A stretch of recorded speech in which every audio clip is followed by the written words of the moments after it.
नमस्कार। एलडीसीई परीक्षा स्पेशल के इस खास एक्सप्लेनर में आप सभी का बहुत बहुत स्वागत है।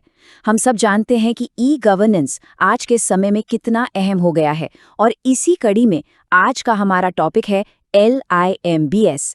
ये टॉपिक आगामी एलडीसीई विभागीय परीक्षा के लिए इतना क्रूशल है कि इसे छोड़ना मतलब बहुत बड़ी गलती करना। तो अगर आप भी इस एग्जाम में बैठने वाले हैं तो इस विषय पर पूरी पकड़ बनाना आपके लिए एकदम मस्ट है। अब आप लोगों के दिमाग में यकीनन एक सवाल चल रहा होगा कि भाई एलडीसी परीक्षा में लिम्स से जुड़े प्रश्न पर 5 से 8 नंबर बिल्कुल पक्के कैसे किए जाएं, राइट? तो फिक्र मत कीजिए, आज का ये पूरा सेशन एक तरह से आपका अल्टीमेट ब्लूप्रिंट होने वाला है। हम जो भी जानकारी यहाँ कवर करेंगे वो पूरी तरह से ऑफिशियल और ऑथेंटिक है, ताकि आप एग्जाम में एक परफेक्ट और हाई स्कोरिंग आंसर लिख सके। चलिए फटाफट आज का एजेंडा देख लेते हैं। हम शुरुआत करेंगे LIMBS के परिचय से, फिर इसके मुख्य उद्देश्यों पर बात करेंगे। उसके बाद रेलवे में इसका उपयोग, स्थापना शाखा की भूमिका, इसके प्रमुख लाभ और आखिर में LDCE परीक्षा के लिए कुछ बहुत ही महत्वपूर्ण तथ्य देखेंगे। और हाँ, एक छोटी सी टिप, एग्जाम में भी अगर आप इसी सीक्वेंस में अपना आंसर लिखेंगे ना तो मैक्सिमम मार्क्स मिलना तय है।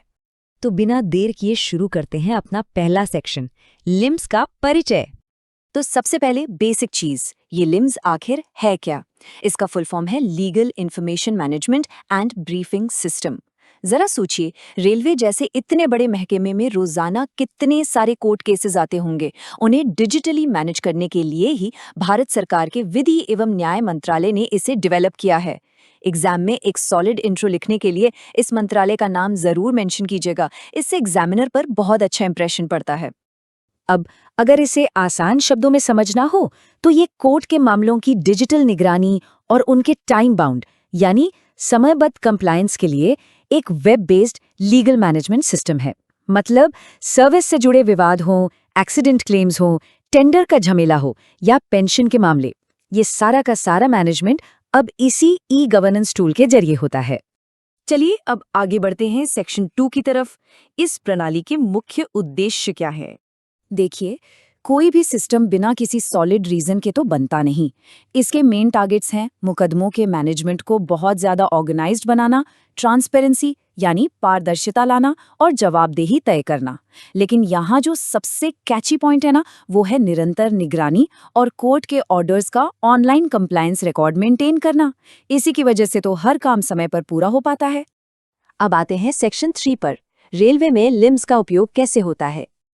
आखिर ये पोर्टल काम कैसे करता है? ये बहुत ही सिस्टमैटिक है।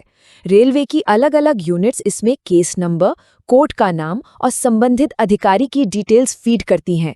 इससे होता क्या है कि पूरे केस की एक सेंट्रलाइज्ड ट्रैकिंग हो जाती है और जैसे ही कोई हियरिंग डेट या ऑर्डर आता है तो लीगल टीम्स को तुरंत डिजिटल अलर्ट्स मिल जाते हैं।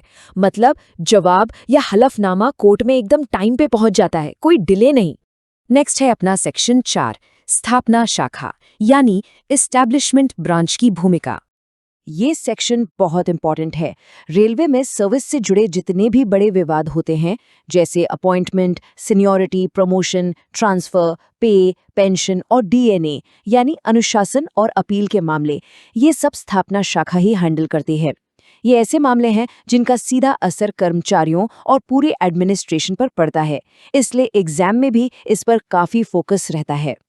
तो इस पूरे प्रोसेस में एस्टैब्लिशमेंट ब्रांच की असल ड्यूटीज क्या हैं? इन पॉइंट्स को तो आप बिल्कुल रट लीजिए।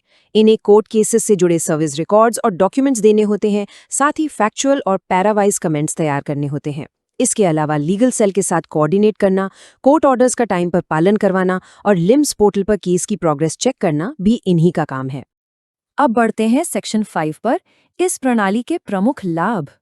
जरा उस पुराने जमाने को इमेजिन कीजिए। धूल खाती फाइलों के बड़े बड़े पहाड़, हर काम मैनुअल और लेट लतीफी की तो पूछिए ही मत। लेकिन अब लिम्स के युग में सब कुछ डिजिटल हो गया है।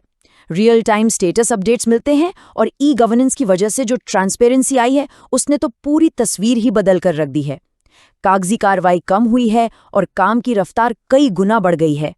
और अब फाइनली सेक्शन 6, LDCE परीक्षा के लिए सबसे ज्यादा महत्वपूर्ण तथ्य। अगर एग्जाम में इस टॉपिक पर 5 से 8 नंबर का सवाल आता है तो आपको अपना आंसर बिल्कुल इसी फ्रेमवर्क में तैयार करना है।